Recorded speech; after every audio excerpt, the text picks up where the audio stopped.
Vamos voltar então? Vocês estão pensando ainda no silêncio aí? Bom, gente, em verdade, como o assunto é muito extenso, infelizmente, nosso objetivo mais é fazer umas provocações, deixar uns princípios do que ensinar coisas. Então, como tem muita coisa, vamos acelerar, certo? Bem, essa coisa da teologia musical, que eu falei para vocês que eu também gosto de chamar assim, o som e os deuses, a música entre credos e confissões. Porque isso não tem fim, e eu precisava terminar de escrever, então eu tive que escolher. Então eu escolhi determinados povos para sentar assim, ó, e ficar, o que eles pensam de teologia e música? Então eu peguei esses daí, ó. Até peguei outros também, mas alguns eu coloquei hoje. Eu pensei nos chineses, nos hindus, nos judeus, nos gregos. Aí eu coloquei europeus já não coloquei, eu não coloquei um nome de um povo assim. Eu coloquei um monte de gente, ó. Coloquei os europeus, coloquei os africanos, coloquei os americanos. Na China já tem um monte de diferenças entre si, de como eles entendem música e teologia. Mas como a gente tem que terminar, tem que deixar pelo menos uns princípios com vocês, então eu vou falar um pouquinho só de cada um desses. Porque meu objetivo é que vocês entendam que a música e a teologia são inseparáveis. Ah, e outra coisa, a gente costuma pensar, teologia, a gente fala assim, teologia é crente. Não, gente, a palavra teologia significa o estudo de Deus. Os pagãos têm concepções muitas vezes falsas sobre Deus. Mas o nome do estudo deles continua sendo teologia, porque eles estão estudando sobre Deus, o Deus deles ou os deuses deles, mas o nome técnico do que eles estão fazendo é teologia. Nós estamos fazendo teologia aqui, nós estamos partindo de um Deus no qual a gente crê, que está representado nas Escrituras, mas nosso papel também é olhar com o objetivo de entender melhor a música e também de promover a evangelização, olhar como que os outros povos enxergam essa coisa de música e os deuses deles. Isso facilitaria para a gente na hora de evangelizar. Que a gente não paga mico, não ofende sem necessidade e aproveita o que for possível, porque às vezes a pessoa tem uma cultura musical que dá para você aproveitar determinadas coisas. Tem coisa que não dá para aproveitar. Mas tem coisa que dá. Então, ó, dos chineses, tem povos mais antigos ainda, mas normalmente a gente começa falando lá do chinês, que é um dos povos mais antigos da Terra, ainda que se for falar de antigo mesmo, a gente tem que ir lá na Mesopotâmia, pegar quem era que estava por lá, os sumérios, e pegar todo aquele povo lá, antigo. Mas, de modo mais organizado, mais próximo de nós, estão os chineses. Mas mais próximo de nós é 5.000 anos. Os caras estão 5.000 anos. Então, ó, os chineses. Quem já viu aquela palavra ali embaixo? Kung Fu. Não tem a luta? É o nome da luta? Então, na verdade é o nome de um homem. O nome dele é Kung Fu. E ele é chamado de Kung Fu Tse. Tse é sábio. A palavra Tse é sábio. Então, é sábio Kung Fu, que é chamado de Confúcio. E lá, sem traduzir nada, fica Kung Fu. Sem transliterar nada, Kung Fu.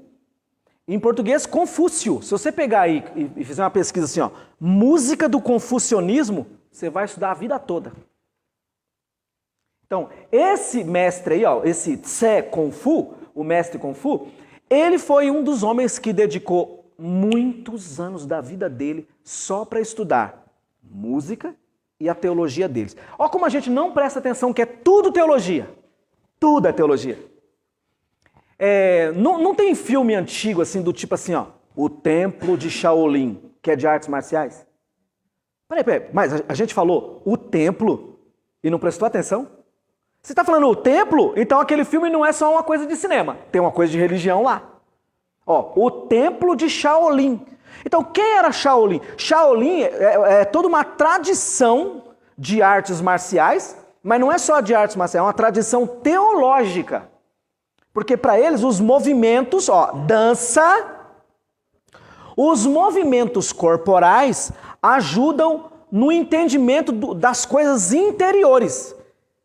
E o melhor instrumento para ajudar o homem voltar-se lá para dentro e se conhecer melhor, percussão. Na China, percussão.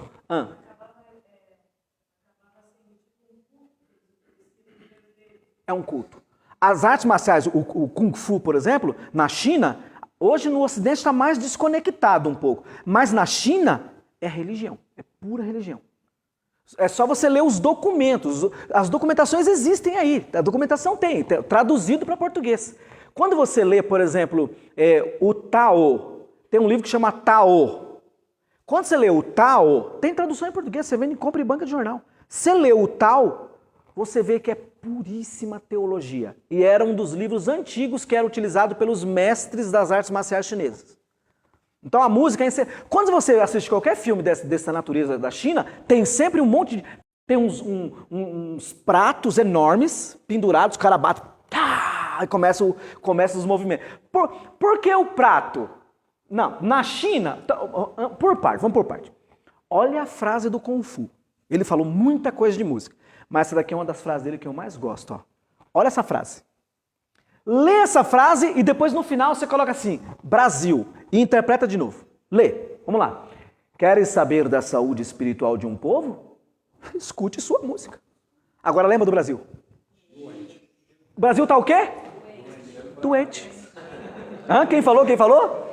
Oi, o que você falou? Tá doente, não tá doente? Tá na UTI.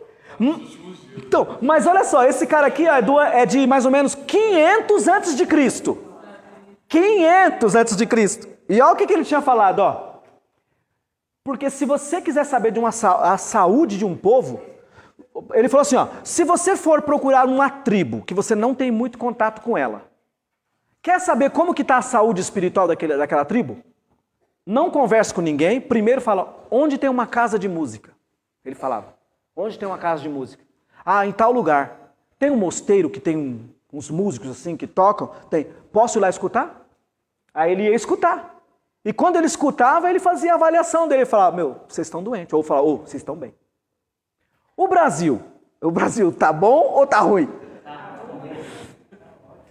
Tá ótimo. Então, mas veja bem, ó, esse cara aqui, ó, não é teólogo cristão, nem existe o cristianismo ainda, é 500 anos antes do cristianismo. E o cara tá discutindo música e vida espiritual. É um teólogo.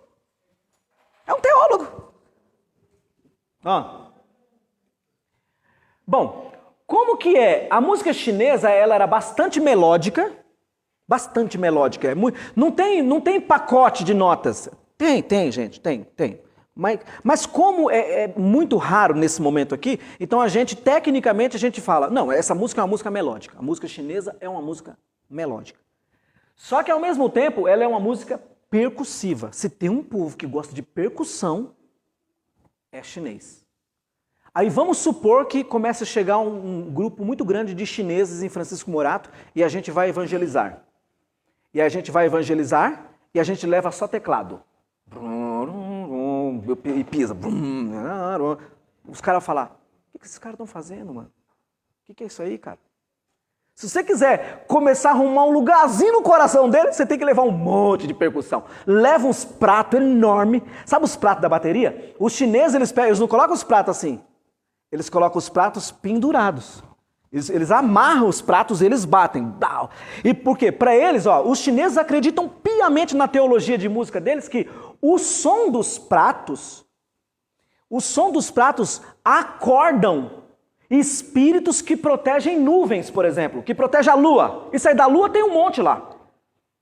Os pratos, quando tocados, afugentam dragões demoníacos. A gente que é brasileiro, a gente pode falar, nossa, que ridículo. Não, vamos olhar de novo. É teologia, gente, eles têm uma preocupação, é a crença dos caras, os caras estão lá, acreditando nisso. Transculturação. Se você não tiver esse olhar transcultural, você julga. Você já vai lá e amassa tudo e aí você não consegue evangelizar. Por outro lado, se você tiver esse olhar, né, então, eu me lembro que aquele Como era daquele músico, rapaz, que era lá do Vencedores por Cristo, ele deu aula lá no Instituto Betel e ele falou para nós lá, ele falou, olha irmãos, se na igreja de vocês, a música de vocês, não leva em conta de nada do que está acontecendo no Brasil, da cultura brasileira, do povo brasileiro, vocês já fracassaram na evangelização. Falou abertamente assim. Se na música de vocês, que vocês tocam lá no culto, vocês não estão levando em conta nada do que acontece no Brasil, da cultura do Brasil, vocês fracassaram na evangelização. Por quê? Porque a gente, conforme os anos passam, a gente sacraliza as coisas. Já viram aquele ditado lá que o cara estava falando bem do outro? Nossa, que da hora. Fulano é tão bom, o outro perguntou, ele morreu? Entendeu? Porque quando a pessoa morre, todo mundo sacraliza tudo. Né? Então o outro perguntou, ele já morreu? Por quê? Passa o tempo. Os hinos, os nossos hinos. Vocês acham que os nossos hinos que a gente canta hoje, eles sempre foram aceitos e foram todos assim? Não. Tem um rapaz aqui que eu acho que estudou comigo. Foi você que veio falar para mim? Ele é do setor 44 lá, né? Do Belém, né? Aí ele lembrou que um dia eu estava dando aula lá, foi o quê? 2000 e quanto? Faz tempo, né? Aí ele falou que eu comentei de um livro que eu quero recomendar aqui para vocês. Eu nem trouxe aqui, mas ele lembrou, eu vou falar. Eu quero recomendar para vocês um livro que se chama Música Sacra, mas Nem Tanto. É o nome do livro.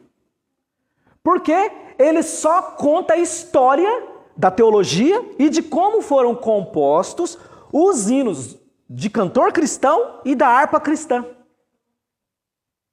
Tem hino que tem na harpa que era tocado em boate. Era música de boate. É verdade. Aí os irmãos pegaram, tiraram a letra pagã, pegaram só a música, colocaram uma letra e trouxeram para o Brasil. Aí a gente não conhecia, de que hino espiritual. Sensacional. É assim, a gente veio.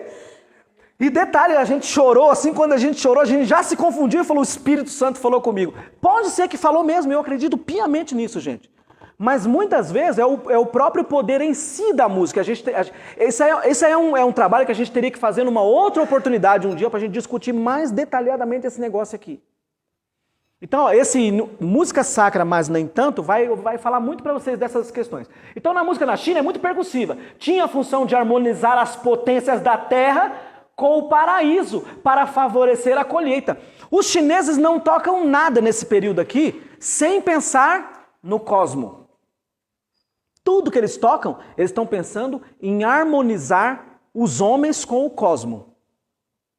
Sabe o teclado? Sabe teclado? Quem já viu um teclado na vida? Nós, né? O teclado não tem as teclinhas pretas? Sabe as teclinhas pretas? Vou te dar um exercício para você fazer. Quando terminar o culto, você não vai embora para casa não, você vai lá no teclado. Irmão, dá licença um pouquinho. Cuidado que tem uns irmãos que se você tocar lá, ele quebra a igreja, entendeu? Porque é idolatria. Então, é teologia, música e teologia. A teologia não estuda a idolatria? A teologia não estuda a idolatria? Então, mas se você quiser fazer um exercício, quando terminar o culto, pega o teclado, as teclas pretas do teclado e toca só as teclas pretas. Você pode começar em qualquer nota e terminar em qualquer nota. Você está fazendo música chinesa. É música chinesa. É da hora, gente, é da hora. Você pega lá, você toca, você brinca assim, é música chinesa.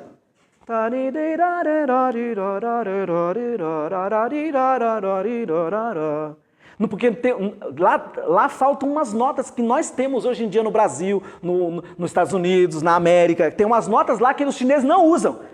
Que tem umas notas que a gente faz hoje em dia aqui, que quando um chinês escuta, ele fala, oh meu Deus, que som é esse? Que absurdo. Porque para ele dói o ouvido aquela nota. Então tem um conjunto de notas que o ouvido de um chinês fala, nossa, mas os deuses devem ficar muito chateados porque ele tocou essa nota com essa. Então aqui tem uma distância de 6 intervalos. Será que ele não sabe que não pode saltar 6 intervalos? Porque tem que ser 5, porque o 5 é a nota que harmoniza o imperador com os deuses. Se eu não tocar o quinto, o imperador não governa em paz. Não estou inventando, gente. Isso aqui é tudo coisa que eu li nos documentos deles. É assim que eles pensam, até hoje. Eles não têm 7 notas que nem Dó, Ré, Mi, Fá, Sol, Lá, Si, Dó. Não tem, só tem 5. E são aquelas pretinhas lá. Então, ó, favorecer a colheita. Se você ler de novo o Antigo Testamento, você vai ver que várias vezes Deus está falando com o povo a respeito de colheita. Tem festa da colheita. Aí, como que é a música da festa das colheitas? Qual é a música? Quer saber? Se você entrar no YouTube e começar a pesquisar, você vai ver cada repertório que tem que os judeus cantam até hoje. Até hoje. Só que aqui, ó, eles tocam para favorecer a colheita e harmonizar a terra com o paraíso, mas tem um monte de deuses lá em cima. Os judeus, eles fazem parecido, mas eles falam assim, ó, não tem um monte de Deus lá em cima. Só tem um. É Ele que criou tudo, é Ele que dá o alimento da terra. A terra só brotou porque foi Ele que deu. Então essa é a diferença. Mas essa conexão entre a chuva, a música... Não tem música para chover? Os índios não têm? Eu vou colocar para vocês aqui, talvez acho que na segunda ou na terceira aula, uma poesia que se chama Música Para. É uma música, uma poesia. Música Para. Gente, o Edgar Escandurra, ele colocou lá um monte de situações que a música aparece. É inacreditável, você nem vai acreditar porque você já ouviu, já viu aquela situação e você não se deu conta que a música estava lá. Música de dentista. Por que tem música de dentista? Ele fala lá, música para baixar o santo. Ele fala lá. Música para subir serpente. Música para querer morrer. Na poesia tem lá, música para querer morrer. Não tem música para querer morrer? Tem música que a gente escuta que fala, Senhor, me leva logo. Fala aí. Você falando dessa parte que usamos para cada parte. Uhum. E na aula da pregação, a música. O que você está querendo com isso? Positivo, né? Pensei nisso daí. Aqui numa das aulas eu vou falar justamente disso aí. Ó, tem um compositor que se chama Ira Davi Sankar. Ele foi assim, ó. Aquele pregador famoso do século XIX, o Moody, que tem até o Instituto Moody e tal. O Moody, ele foi pregar numa cidade um dia e ele olhou um rapaz. Quando ele olhou o rapaz, ele gritou. O Moody era todo emocional, assim, sentimental. Ele olhou o rapaz e falou, homem, eu esperei você por 8 anos. Falou assim. Isso está narrado em várias biografias dele. Homem, eu esperei você por 8 anos. Aí o rapaz falou, mas o Ira Sankar falou, por que, pastor Moody? Por que o senhor esperou? Ele falou, porque eu vi você.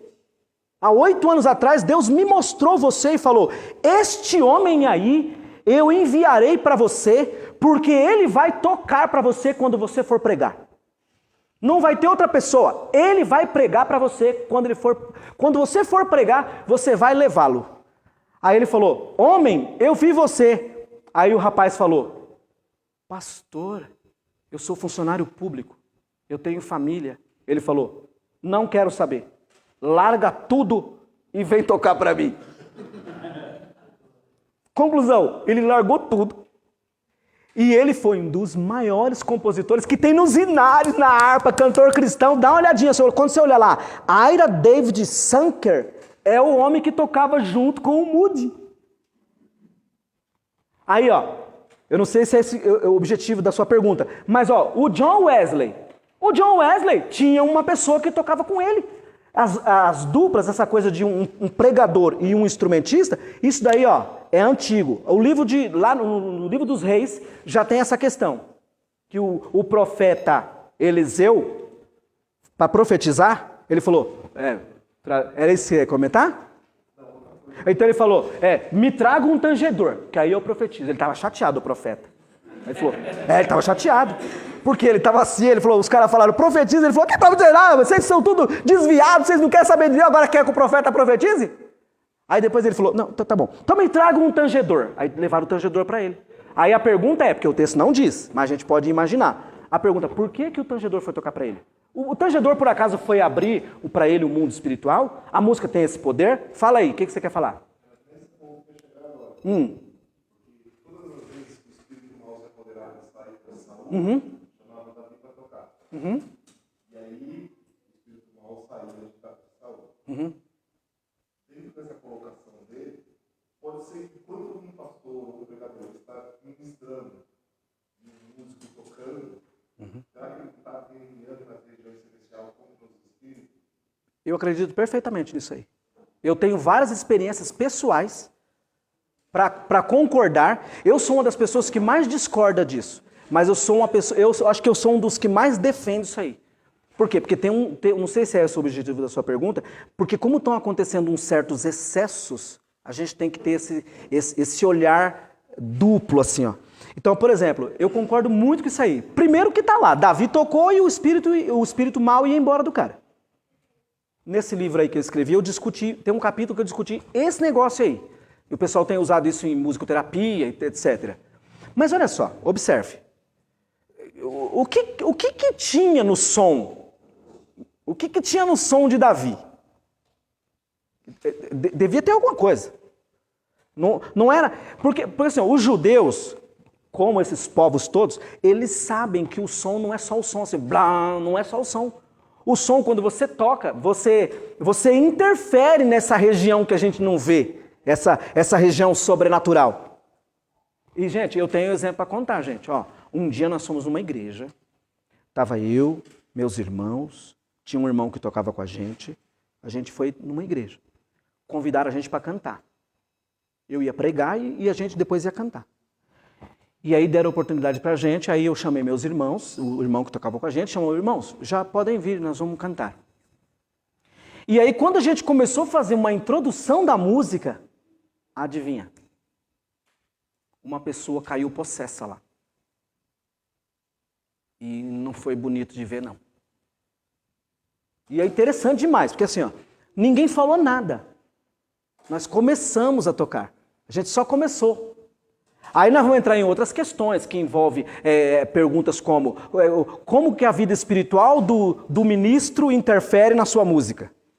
Né? Porque todos os povos da antiguidade, os cristãos e os não cristãos, os pagãos, os egípcios, os chineses, eles tinham uma preocupação assim. Por exemplo, ó, na antiguidade, tem muitos povos que os cantores e as cantoras têm que ser celibatários. Muitas religiões antigas não aceitam músico que é casado. Não aceita. Nas religiões antigas tem um monte disso, um monte. Por quê? Porque essa discussão entre música... Alguém não falou da dança? Aonde vai encontrando de novo aí, ó? Música e dança, então se você pode colocar música, dança e sexualidade.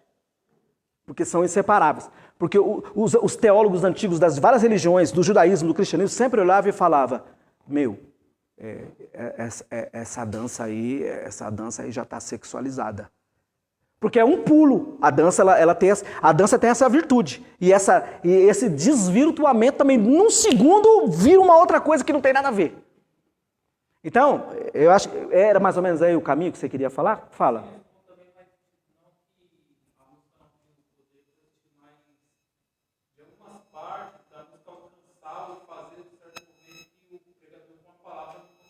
Ah, com certeza.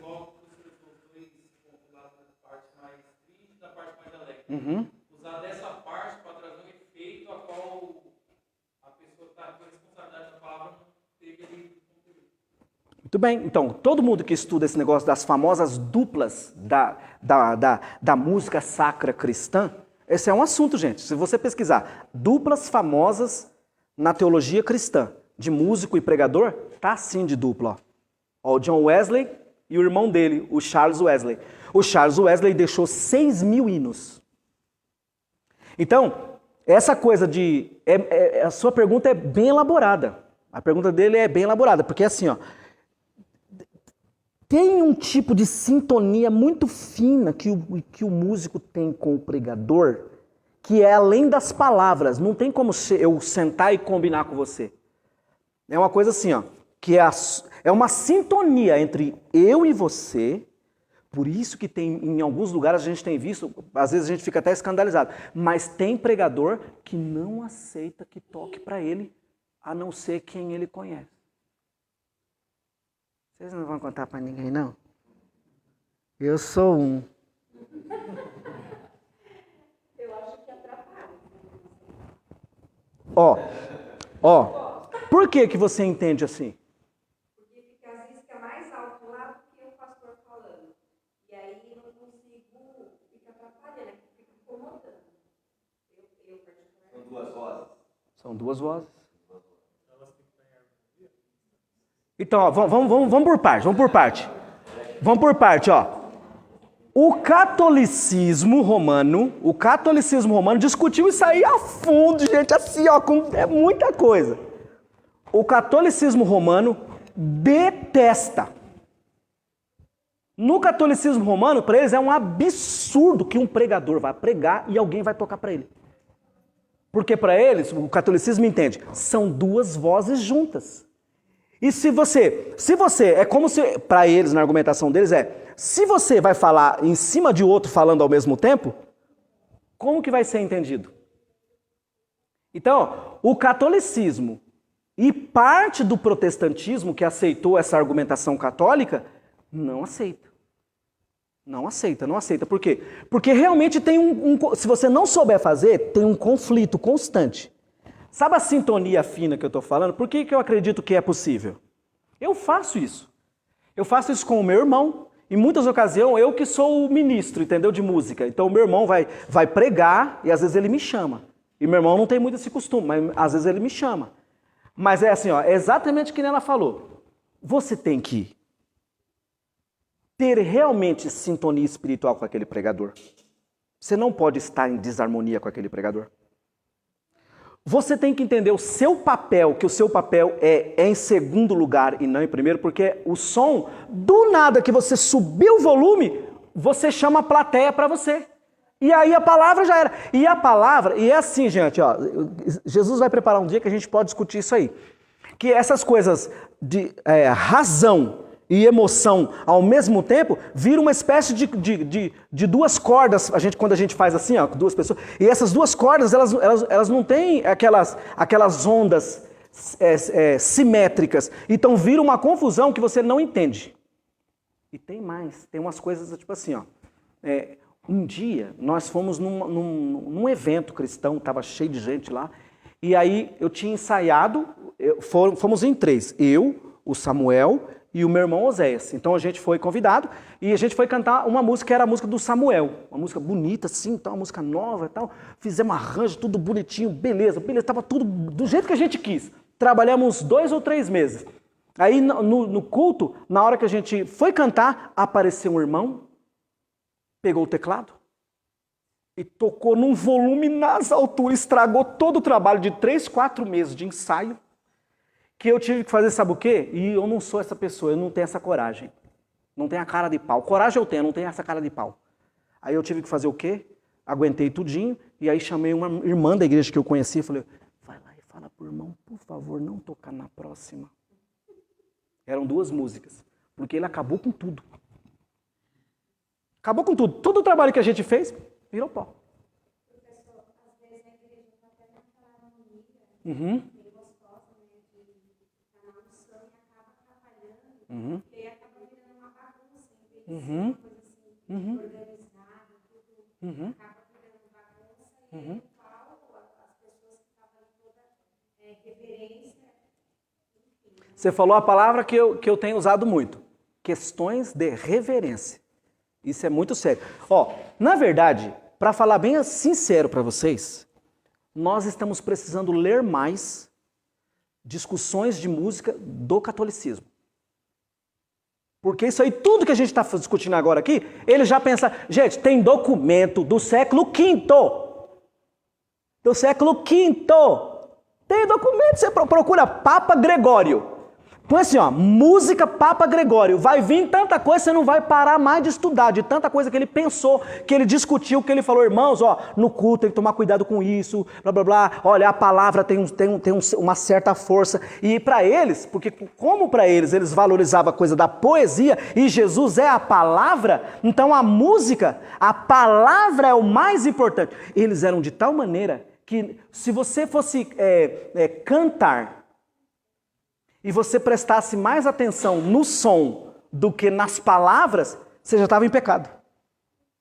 Olha a frase de Santo Agostinho. Santo Agostinho escreveu assim, ó. no livro As Confissões. Livraço, tem que ler. Aí ele escreveu lá, Senhor, eu até decorei. Ele falou assim, ó, Senhor, quando eu gosto mais do som, das músicas que a sua igreja canta, do que do significado das palavras das canções, confesso com dor que pequei. Entendeu? Entendeu por quê? Porque para ele, se a igreja não entender as palavras, não tem sentido aquela música. Não tem sentido. Estamos em pecado para ele, para Agostinho. Então, olha o que nós estamos precisando discutir. Toda essa teologia da música é sem fim. Só que nós, o que nós fizemos? O que nós fizemos? Nós temos um defeito. Porque a gente se considera cristão, e para a gente cristão começou com Lutero. E o versículo que Jesus falou, e as portas do inferno não prevalecerão, só começou a ser lembrado de novo e cumprido de novo depois da reforma? E da época de Jesus até a época da reforma, a igreja então o inferno venceu? Jesus falou, as portas do inferno não prevalecerão. Então a gente tem que pegar esse lá de 1500 até o ano 1 e tentar descobrir como que os irmãos estavam vivendo. O que os irmãos estavam fazendo? Será que os irmãos não acertaram em nada? Não, é catolicismo romano, não serve. Eu acho que a gente tá muito extremado. Então, boas perguntas. Voltando. Eu já falei para vocês, alguém falou da dança, que eu gostei muito do seu comentário lá. Olha como que os chineses chamam de, a palavra a música, a expressão a música para os chineses, eles chamam de Yue. Até hoje eles chamam de Yue. O que é Yue? Yue não é música. É música, é a palavra para música para eles. Mas não é música, é música com sentido assim, som, dança. Eles não separam. Aí algumas coisas que vocês dois falaram começam a fazer mais sentido agora. Eles não separam, eles não conseguem separar o som do movimento, e eles até falam.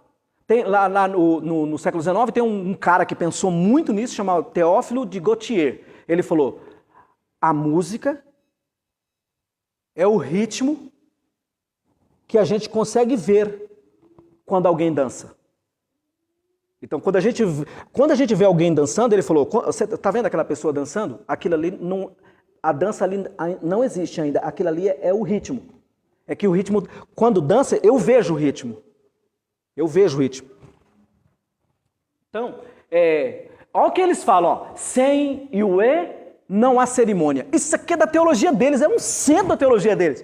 Para eles, não tem como você fazer uma cerimônia religiosa de jeito nenhum se não tiver Yue, ou seja, música, dança.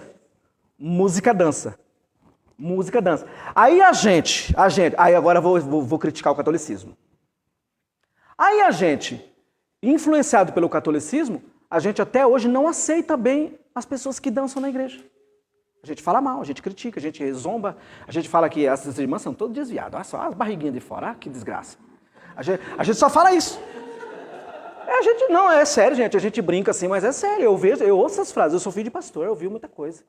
Eu ouvi muitos irmãos talentosos, irmãs talentosas sendo julgados assim, peremptoriamente, porque o que estava julgando não gosta de dança.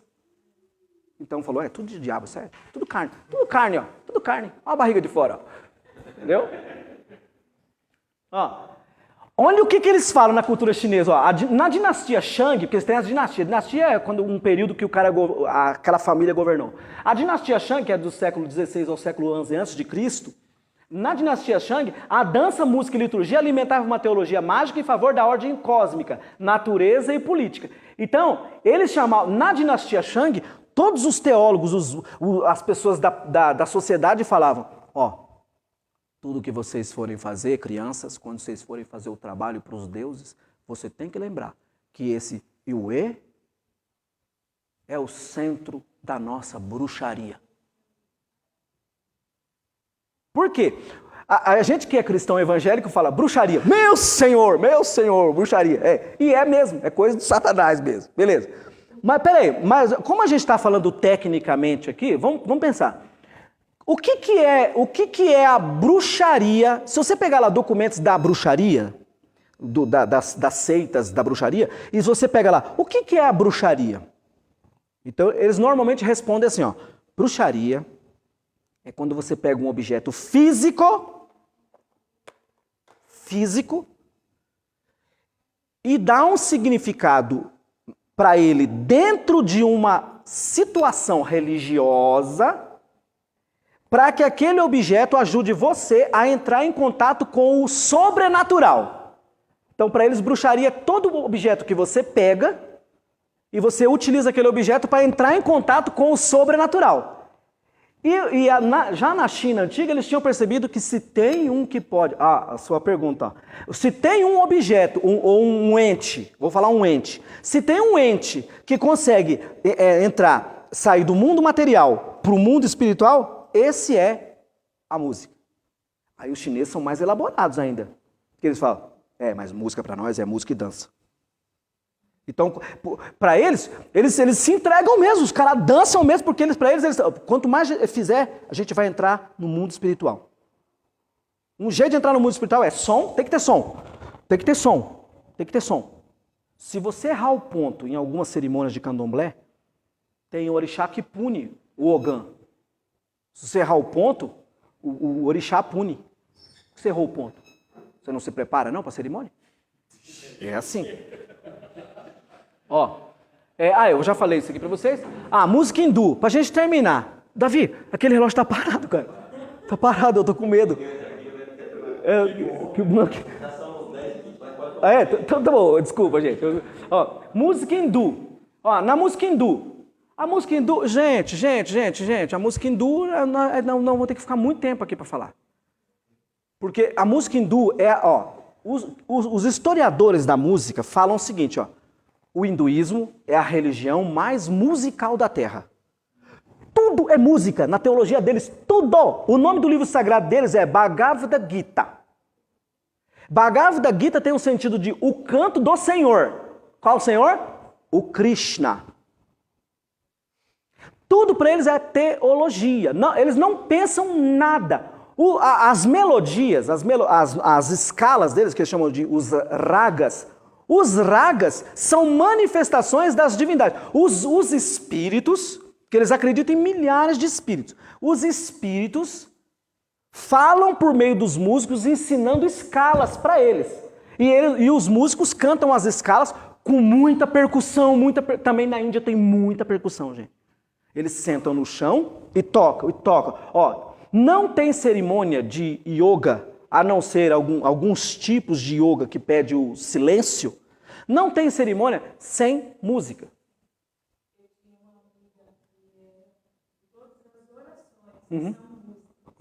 Todas são música. Que são os mantras. Os famosos mantras. Tem mantra de tudo que é tipo, gente. Até os nomes das notas eles falam em forma de mantra. Você encontra indiano, eu conheço gente que não é indiano, mas eu conheço gente que é Hare Krishna. De frequentar minha casa, de bater papo, me ensinou muita coisa de teologia hindu. E aí você ouve coisas do tipo assim, como que são as notas? Perguntar assim, como que são as notas? As notas? Sarigamapadanaum. Quais são? Já falei as notas. Entendeu? Porque eles pensam assim, porque é tudo música para eles. As notas são religião. O som é religião. O som é para unir as pessoas. E yoga vem de uma palavra sânscrita, yug, que tem o sentido de juntar. Tanto que em latim, a palavra juntar vem do yug. Yuntar, que é juntar, conectar o homem com os espíritos, com as potências. Vocês estão mirando com as caras, gente. Brahma, o Deus poderoso deles, ensinou a música para seu filho Narada, que ensinou aos homens. Quase tudo na sua cosmovisão foi feito sempre reforçado pela música. Tem o Mahamantra. Não tem Hare Krishna que se considera santo se não cantar milhares de vezes o Mahamantra. O Mahamantra. O que é Maha? Maha é grande, maior. Mahamantra é o grande mantra, é o maior dos mantras. Qual é o maior dos mantras? Hare Krishna, Hare Hare, Rama Rama, assim por diante. Eles cantam milhares de vezes. Aí alguém fala, e os Beatles? Os Beatles têm uma música em honra ao Mahamantra. Escutem, procure assim, Beatles, Mahamantra. Você escuta lá direitinho, Hare Krishna, com um monte de percussão. Os Beatles, não era rock and roll? Então, mas está com um monte de percussão, a música tem um monte de percussão, e eles estão lá cantando o Mahamantra, os Beatles. Os integrantes dos Beatles, eles foram iniciados na religião dos Brahmanes na Índia. Tem foto, tem vídeo. Eles participando dos rituais. Bom, gente, eu não quero ser cansativo a vocês, e eu vou parar com essa daqui, ó, antes de chegar na judaica, eu vou terminar aqui então. A música vocal, instrumental e dança são a base da arte sonora. Então, de novo, aqueles lá, a Índia também. A Índia não separa música, só que a Índia coloca mais um detalhe, ó. Eles não colocam, os chineses aceitam um instrumento, música instrumental com dança. Os indianos, eles falam, não, só instrumento físico não serve, porque os instrumentos não têm vida própria. A gente tem que colocar nesse meio aí algo que tenha vida própria. O quê? A voz humana. Então, para eles tem que ter a voz humana, tem que ter dança e tem que ter instrumento para você construir toda a estrutura para falar com Deus. Aí, o último. Nos anos 60, a música hindu encontrou definitivamente com a música ocidental. Eu coloquei dos Beatles, eu coloquei esse mestre aí, o Prabhupada. O Prabhupada era o mestre espiritual dos Beatles. O Prabhupada alugou um apartamento em Nova York. E lá era um centro onde muitos músicos frequentavam lá. Os Beatles, inclusive, frequentavam lá. Tem entrevista dos integrantes dos Beatles falando para a imprensa, falando, nós encontramos a luz. Porque desde que Swami Prabhupada chegou aqui em Nova York, nós encontramos a luz. Aí o festival de Woodstock, festival de rock mais top lá dos anos 60, esse festival aí, ó, gente, esse festival aí tem tanta coisa de teologia, assistam. Mas é ruim porque tem umas cenas lá, porque é tudo real, tudo gravado. Os caras colocaram câmera e gravaram tudo, sexta, sábado e domingo. Gravaram tudo. Só que tem umas coisas lá que nem todo mundo pode ver, criança não pode ver. Porque é tudo real. Os caras gravaram um monte de gente nua, tudo usando droga e cantando o Mahamantra. E bom, enfim, por fim, é isso. Quase que demos conta de tudo, então estou satisfeito. Alguma questão aí? E aí, vocês vão voltar na semana que vem, né? A gente se fala, né? Pelo amor de Deus, fala. Hã? Nando Reis. Ó, o Nando Reis e o Raul Seixas. O Nando Reis. Ó, tem canção do Nando Reis que você sabe, se você sabe essa discussão aqui, quando você escuta o Nando Reis, você fala, ele tá seguindo isso aqui. Tá fazendo exatamente. Mas o Raul, se a gente tiver tempo, eu quero falar, eu trouxe umas coisas do Raul para falar, mas acho que vai ser só na última aula. Eu tenho umas coisas do Raul para falar. E, gente, eu li o baú do Raul. Eu escutei as músicas. A música dele já é teologia pura. Eu posso só mais 2 minutos? Ó, o Raul não tem uma música que chama Gita? Como que é o nome do livro sagrado desse que eu falei mesmo? Bhagavad Gita. O livro sagrado, a Bíblia principal do hinduísmo é Bhagavad Gita, que é o canto do Senhor. O Raul tem uma música que chama Gita. Gita é a abreviatura de Bhagavad Gita. E como que começa a música? Ninguém vai me excluir não, né? A música é assim, ó. Às vezes você me pergunta por que é que eu sou tão calado? Não falo de amor quase nada, nem fico sorrindo ao seu lado. Você me tem todo dia, mas não sabe se é bom ou ruim. Ele fala, às vezes eu estou em você, mas você não está em mim. Eu sou a luz das estrelas, aí segue. Beleza, sabe de onde ele tirou isso? Se você pegar, eu li essa Bíblia, gente, o Bhagavad Gita. No primeiro capítulo tem a introdução, aí logo depois já começa uma conversa. O Deus Krishna está conversando com um personagem lá que se chama Arjuna. A Bíblia dele está lá, Krishna conversando com Arjuna. Aí o Arjuna fala assim, ó. Eu tenho procurado o Senhor Krishna.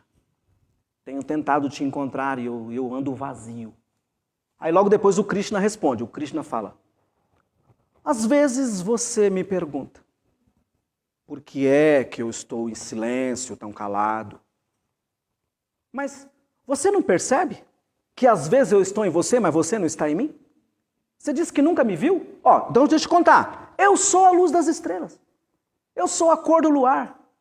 Eu sou o filho que ainda não veio. Eu sou o princípio, o fim e o meio. Tudo que está lá na música é pedaço inteiro do Bhagavad Gita. Ele copiou de lá. Por isso que ele colocou Gita. Então, gente, música e teologia não tem como separar. Eu acho que eu já convenci vocês, para vocês voltar aqui, beleza? Deus abençoe vocês, gente. Davi, obrigado, Davi. Deus abençoe.